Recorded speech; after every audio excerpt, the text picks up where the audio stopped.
Hello po mga ka-viral and welcome back again to this YouTube channel. Latest update na naman tayo ngayon.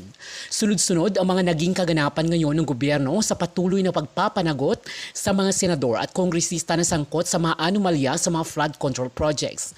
Samantala, si VP Sara Duterte naman ay natataranta na sa impeachment na kinakaharap niya sa mga reklamo sa kanyang paggamit ng kanyang confidential funds at ang naging banta nito sa Pangulo, unang ginang at dating House Speaker habang nasa kanyang social media live. Malaki ang posibilidad na mapapabilis ang pagpasa ng impeachment lalo na at ayon sa Senado kung saan si Soto ang Senate President ngayon ay hindi nila patatagalin at agad nilang aaksyonan ito sakaling maipasa na sa kanila ang nasabing articles of impeachment batay sa nakasaad sa ating Constitution na nagsasabing an impeachment case shall proceed forthwith without delay. Kabaliktaran sa ginawa ng Senado noong 19th Congress kung saan hindi kaagad inaksyonan ng dating Senate President na si Chis Escudero at inantay pa na idineklara ng Supreme Court na unconstitutional ang ipinasang impeachment dahil sa violation umano ng 1-year ban. Sa kabila nito ngayong araw sa press conference naman ay inanonsyo ni VP Sara Duterte ang kanyang plano sa pagtakbo sa pagkapangulo sa darating na 2028 presidential elections na ikinagulat ng marami nating kababayan dahil umano sa napakaagang pagdeklara ni Sara Duterte ng kanyang pagtakbo sa pagkapangulo. Ayon sa mga eksperto, ay bahagi umano ito ng ekstratehiya ni VP Sara at ang kampo nito upang umano'y sindakin ang ating mga mambabatas sa darating na pagboto para sa impeachment cases nito sa plenaryo. Kailangan kasi na makakakuha ng 1/3 na mga boto mula sa Kamara ang nasabing impeachment upang formal na itong maipasa sa impeachment court o ng Senado. Samantala, Senator Jinggoy Estrada, Villanueva Escudero at dating DPWH Secretary Manuel Bunuan ay tiklo na ngayon ng DOJ at Ombudsman. Naglabas ng Whole Departure Order or HDO ang korte para sa kanila upang hindi na makakatakas sa ibang bansa dahil sa mga kaso na kanilang kinakaharap kaugnay sa mga flood control scam. Takot na din sa ngayon sina Senator Bato de la Rosa na ilang buwan nang nagtatago dahil sa pangamba ng pagdakip sa kanya ng Interpol. Si Senator Bongo at iba pang 5 co-perpetrators na idineklara ng ICC or International Criminal Court noong nakarang araw na umano'y sangkot at ipapaaresto ng ICC dahil sa kasong crime against humanity. Mainit ngayon ang usapin hinggil sa maaaring pag-aresto sa 2 senador at 6 na iba pa sa darating na mga araw. Ayon sa palasyo ay handa silang sumunod sa Interpol at iso-surrender ang nasabing co-perpetrators na meron ng arrest warrant. Taliwas sa paninindigan ng ilang senador na dapat dito muna sa korte ng bansa, uusigin sila bago ipadala sa International Court. Sa kaugnay na balita, Senator Marcoleta ay durog at iklop kay retired Associate Justice Carpio hinggil sa banta ni Marcoleta na pakakasuhan umano niya ng treason si Carpio na ayon kay retired Associate Justice Carpio ay kahit first year law student ay alam na hindi maaaring gagamitin ang treason during peacetime.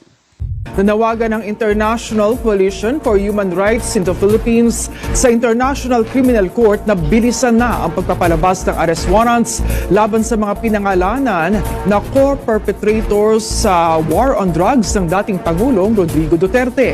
Ayon sa grupo, kritikal ang Pebrero 23 na pagdinig sa kumpirmasyon ng mga kaso ng dating Pangulo dahil unang hakbang ito sa pagkamit ng katarungan ng mga biktima. Ayon sa grupo, kabilang sa mga pinangalanan sina Senador Ronald Bato de la Rosa, Senador Bongo at dating Justice Secretary Vitaliano Aguirre II. Itinanggi ni na Aguirre at Go ang akusasyon habang nananatiling tahimik si de la Rosa kaugnay ng umiiral na warrant of arrest laban sa kanya. Mga kabunyog, dahil lumabas na yung mga pangalan ng mga co-perpetrators di umano ni Duterte, ni Digong Duterte sa war on drugs, yung mga kaso sa ICC, linabas na yung mga pangalan. Hinihiling ngayon ng human rights group, itong International Coalition for Human Rights in the Philippines, hinihiling nito na sa pamamagitan ng tagapagsalita nito na si Peter Murphy, itong si Peter Murphy, sa interview sa kanya, sinabi niya, nire-request o hinihiling nila sa ICC na ilabas na ang warrants of arrest para doon sa 8. 8 yung pinangalanan. Ang isa doon patay na, si Kaskulan. Di 7. Ang 7 na yon ay si Bato, si Bongo, si dating DOJ Secretary Vitaliano Aguirre, si dating PNP Chief Albayalde, si dating PNP official ng PNP Vicente Danao, tapos si dating sino pa bang mga kasama doon sa listahan, dating NBI Director Dan Tigueran, at si dating PDEA Chief Isidro Lapiña. Yan yung mga pinangalanan. Yan yung mga pinangalanan na 8. Pero patay na ang isa doon. Kaya hinihiling ngayon ng International Coalition for Human Rights in the Philippines na ilabas na ng ICC yung warrants para sa mga ito. In the sense from ICHEP's point of view, urging the ICC also to act quickly now that it's done this. And there is a risk in this process, but it's a risk over a few days, I think, rather than a risk over months. Yes, I think that in the case of former President Duterte, there was this just over a period of a couple of days, the rumour of a warrant, the delivery of the warrant, and then the arrest of the former president. So it took a few days. But it happened quickly, really. So I think that's the process that we should expect to see unfold. Para talagang mapanagot na ang nasabing mga co-perpetrators. Anyway, pinangalanan na eh. Dati kasi redacted yan. Ibig sabihin may cover yung mga pangalan. Ay ngayon, pinangalanan na. So, ang kasunod na dapat ilabas na ang arrest warrants. Yung mga warrants of arrest ng mga yan para maaresto na at mapanagot na. Masyadong na itong International Commission of Human Rights in the Philippines kasi ang tagal na ng naghahanap ng hustisya ang mga biktima ng madugong war on drugs ni Duterte. Masyadong matagal na yan. Actually isinampa ang mga reklamo na yan 2017, 2018 pa. O anong taon na ngayon? Anong taon na? 2026 na. Kaya dapat bilisan na rin ang pagpanagot talaga kasi na rin yung mga testigo baka mamatay na rin ang mga testigo. Hindi natin alam. Kaya dapat habang nandyan pa sila Las Cañas, sila Matubato, sila Rina Garma, dapat malitis na itong mga perpetrators na ito. Co-perpetrators. Halimbawa si Bongo ang pinakatestigo diyan si Rina Garma. Kaya nakaredy na yung mga testigo. Dapat maaresto na itong sila Bato, sila Bongo, sila Aguirre, sila Albayalde, dapat maaresto na yan. Kaya tama yung panawagan na ito ng International Commission for Human Rights in the Philippines para pinanawagan nito na sa ICC na maglabas na ng arrest warrants. Actually, sigurado naman talagang maglalabas ng arrest warrants. Hindi, parang katulad yan ng kamatayan. Sigurado namang darating ang warrants of arrest na yan, katulad din ng kamatayan. Siguradong darating, hindi lang alam kung kailan.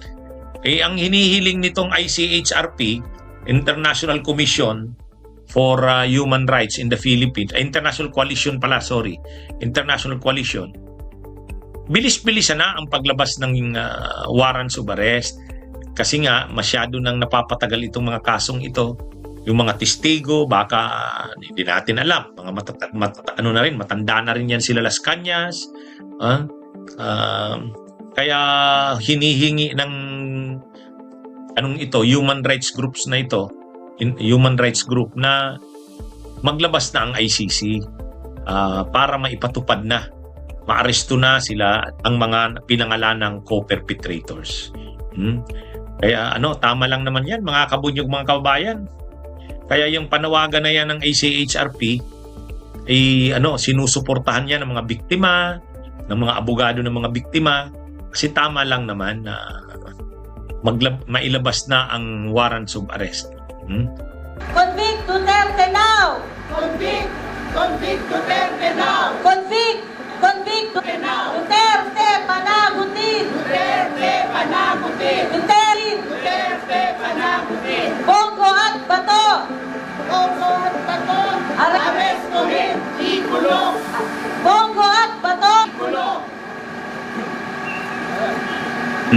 Mukhang magkakaarestuhan na naman, mga kabunyog, mga kababayan. Ha? Parang magkakaarestuhan na naman, ha?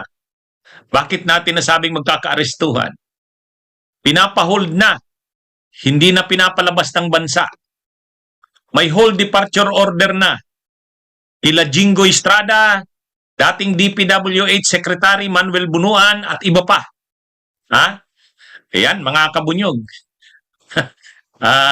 Bakit pinapahold na sila kahit wala pa silang kaso? Actually, wala pang kaso sa korte. Si Jingo Estrada saka si Bunuan. Wala pa mga kabunyog. Pero bakit sila ngayon pinapahold na kahit wala pang kaso? May bago na kasing patakaran ngayon.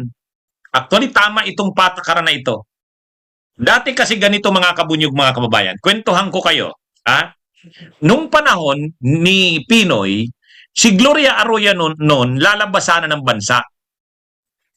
Nung alam na ni Gloria, nakakasuhan siya noon, Justice Secretary pa noon si Leila de Lima, papalabasan na ng bansa noon si Gloria Arroyo. Ang rason, bakit siya lalabas ng bansa, magpapagamot. Yung naka-neck brace siya sa airport, kung naalala nyo yon. Pero hindi pinayagan ni Leila de Lima. Hindi pinayagan ni Leila de Lima. Ano ang power ni Leila de Lima? Siyempre, Justice Secretary siya. Justice Secretary siya. O ngayon, hawak niya ang Bureau of Immigrations. Alam niyo yung BI, Bureau of Immigrations, under yan sa DOJ.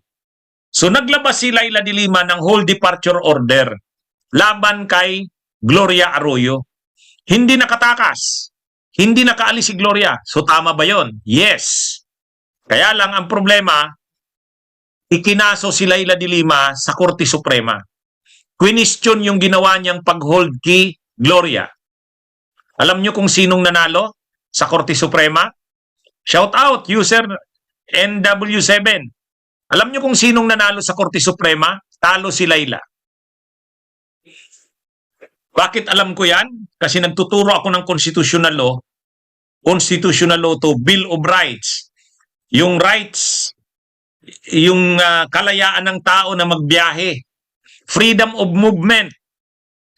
Ngayon, bakit natalo si Leila de Lima doon? Bakit natalo bilang Justice Secretary? Sabi ng Korte Suprema, ang freedom of movement o ang kalayaan ng tao na magbiyahe, hindi yan pwedeng kontrolin kahit ng DOJ. Korte lang ang makakakontrol niyan. So, yun yung ruling doon. Yan yung ruling dyan. It is only the court na may power na i-hold ang tao na huwag magbiyahe. Kasi Bill of Rights yan, constitutional right mo kasi yan. Ang Justice Secretary, walang power niyan. Ang problema, ang problema ngayon ganito.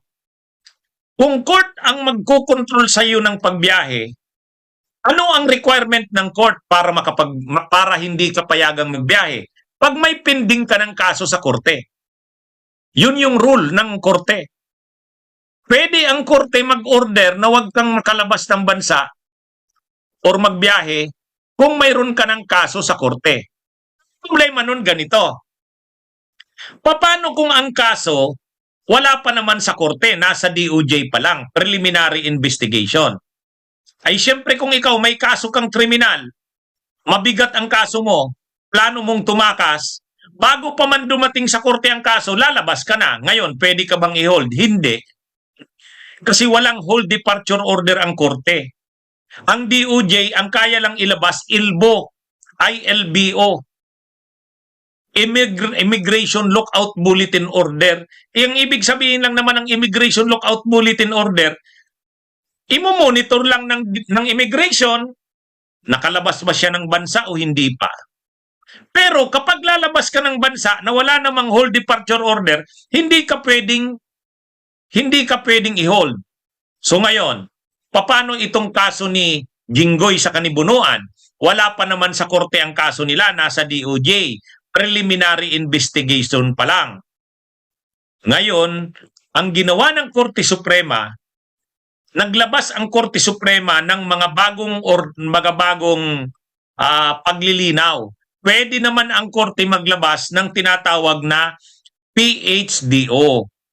Hindi siya hold departure order, precautionary hold departure order.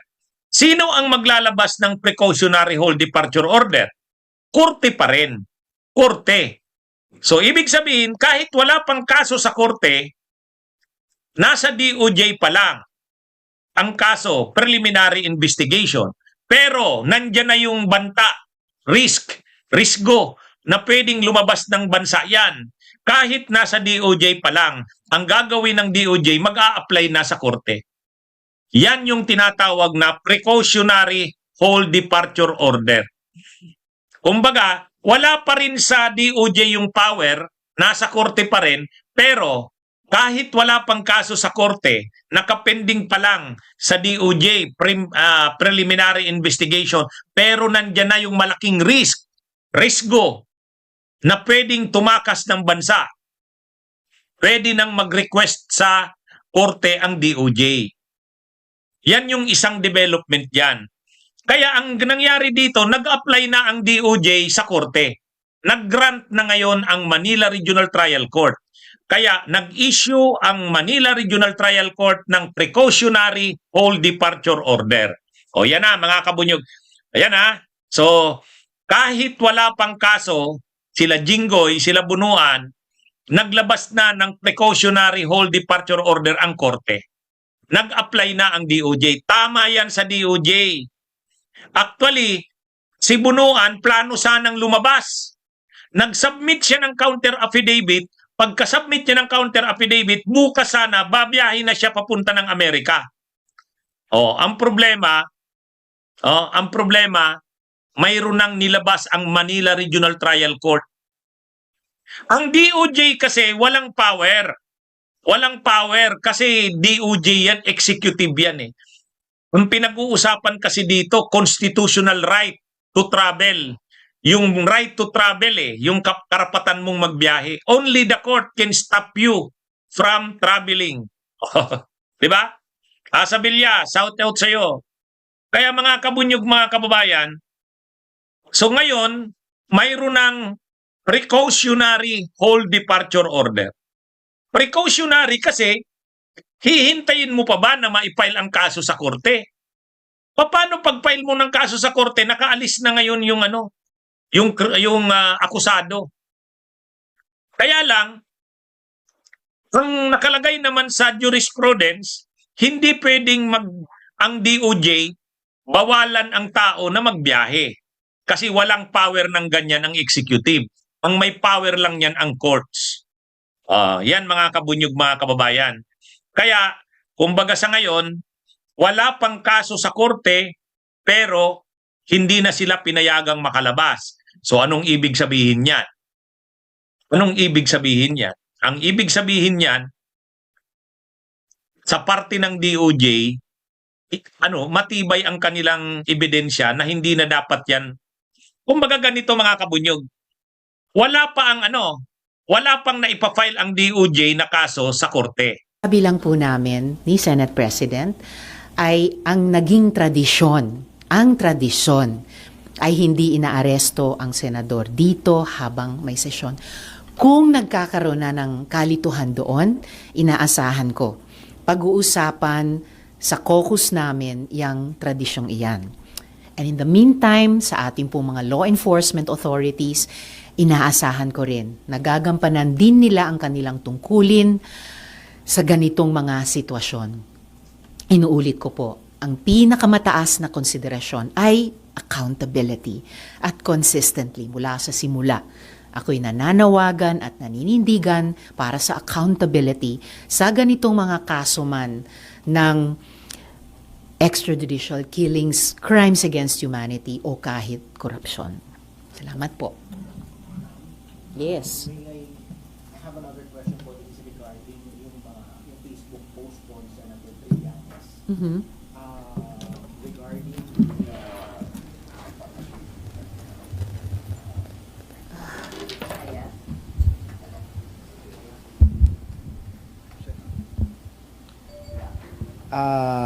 this is supposedly regarding the infighting within your ranks, or not naman infighting, but this apparent disagreement or conflict between the camp of or the sides of Senator Bam, VP Lenny, and this is in regards surrendering the former president to the ICC. Supposedly, VP Lenny and Senator Bam made some comments na hindi nila noon, nung 2022 campaign, na hindi nila papadala si former President Digong sa The Hague kahit na may ICC warrant of arrest.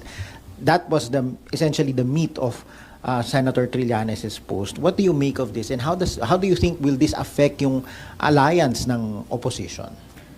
Hindi ko pa nababasa yung, I suppose, recent post na yan ni Sunny Trillanes. And sa kung ano ang sinabi ni Mayor Lenny o ni Senator Bam nung 2022, mas fair kung iwan ko sa kanila linawin or ipaliwanag iyon.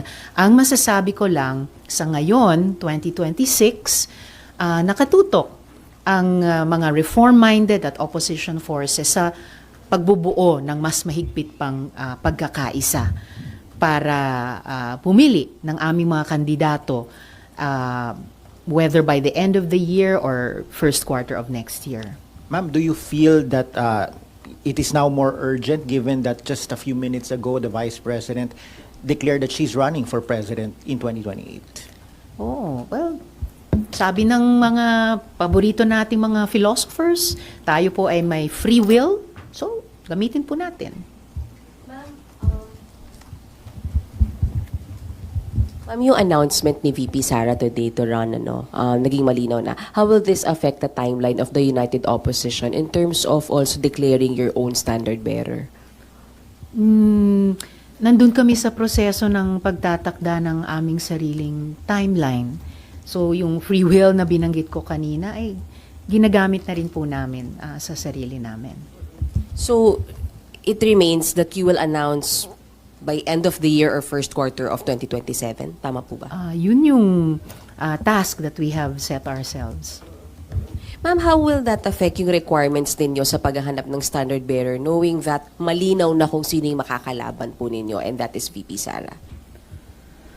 Well, dahil ilang taon na rin kaming magkakasama at regular na nag-uusap, bago pa man itong recent important development, patuloy yung pag-level off namin, pagkakasundo kung ano yung aming mga requirements or qualifications na hahanapin sa aming hanay. Hindi po nagbabago yon.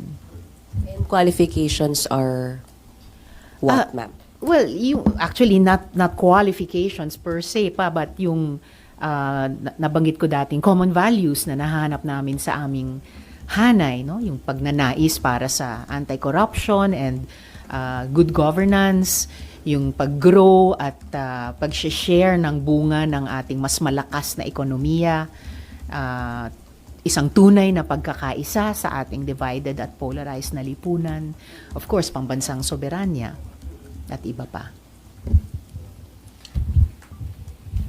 Ma'am, still on VP Sara.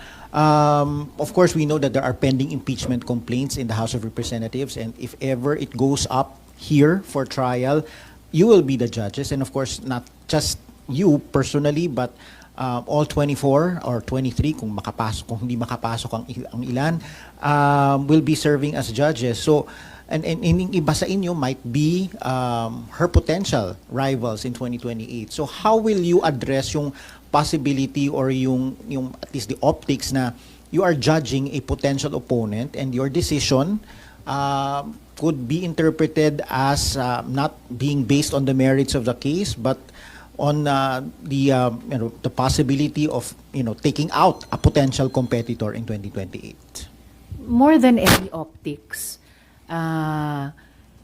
malinaw sa amin dito sa Senado na kung may umabot sa aming impeachment complaints, kami magiging senator judges at magdidesisyon kami at boboto dun sa issue batay sa mga ebidensyang dun pa lang na ipepresenta sa amin.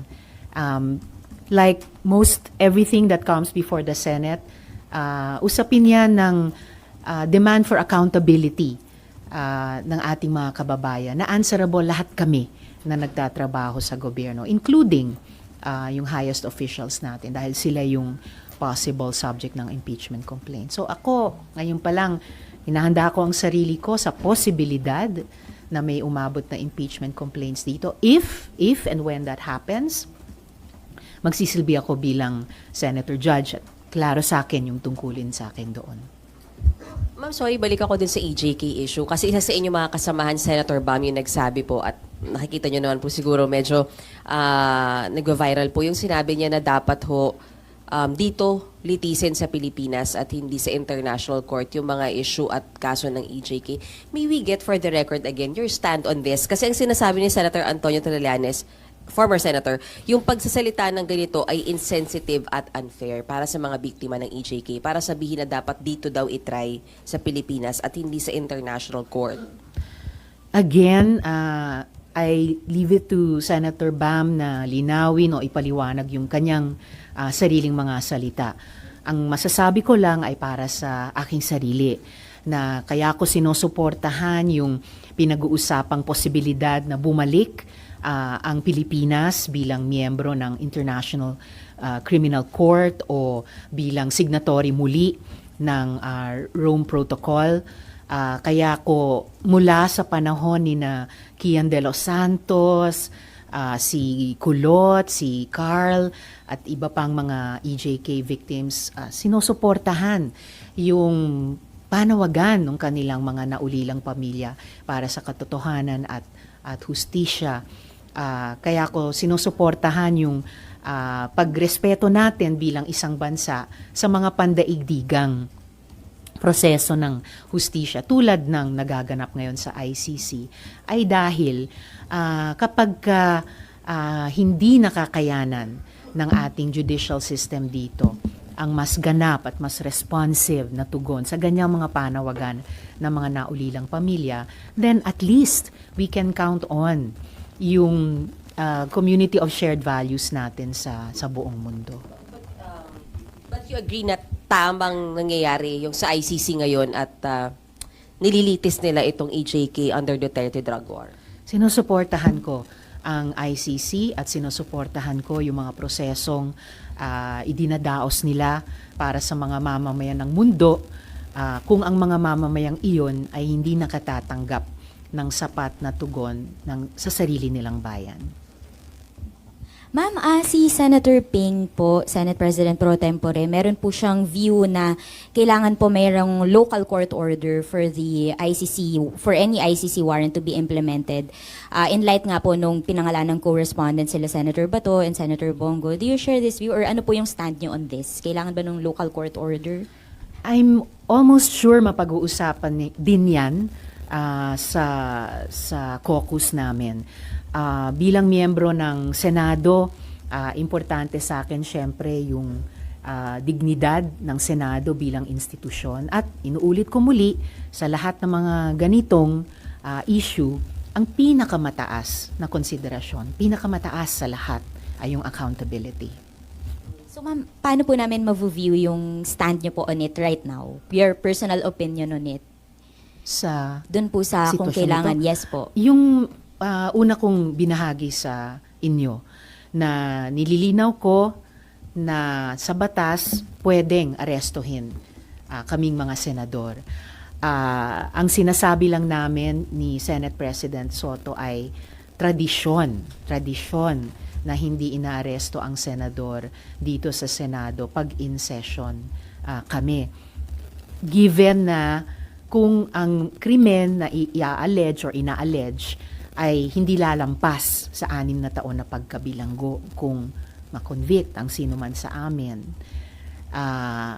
Ano pa yung nabanggit ko kanina? And in the meantime, I expect na yung mga law enforcement authorities gagawin din ang kanilang tungkulin. And yun na nga, naglulook forward ako sa caucus namin mga senador tungkol sa lahat ng mga isyong ito. At sa lahat-lahat, sa mga isyong ito, ang pinakamataas para sa akin ay walang iba kundi accountability. Just in case lang, ma'am, ang kaparusahan ay more than 6 years and Senate is not in session. So you believe the senators, Senator Bato and Senator Senator Bato and Senator Bongo could be arrested? Ayon sa batas, kung hindi kami in session at kung yung ina-allege na krimen ay above 6 years of imprisonment kung makonvict, pwede kaming arestuhin. May we know kung kailan po yung caucus? Today po ba siya or? Iniintay ko yung final word from the leadership, pero urgent matter ito. So, oras na mag-imbita sa caucus, I'm sure lahat ay dadalo. Lalo kahalaga, ma'am, na magkaroon na kayo ng consensus as early as now, even if wala pa namang nakikitang possible warrant of arrest from ICC. Gano'ng kahalaga na may consensus na yung Senate? Anong gagawin? Well, kung hindi pa man siya urgent, definitely importante siya. So, hindi masama na magsimula kaming magkasundo kung ano yung aming posisyon. Clarification lang po. Si former Senator Trillanes po ba, is he part of the United Opposition or is he part at least of the talks po na ginagawa ninyo ngayon? I do consider him an ally and a friend, kaya binibilang ko siya at kanyang partidong magdalo sa hanay ng oposisyon. Ma'am, one question lang. Now that na in-announce ni VP Sara yung pagtakbo niya, and sinabi niyo po kasi sa isang interview, if I recall sa TV5 yata, sinabi niyo na siya yung pinakamalakas so far na kandidato. Pero ano niyo nakikita yung dapat maging strategy po ng United Opposition para matalo nga yung sinasabi niyo pong malakas sa kandidato? Yung strategy na yon bahagi pa ng matagal at matinding trabahong gagawin namin kapag 100% na kaming nagkaisa sa common candidates namin. Maraming salamat.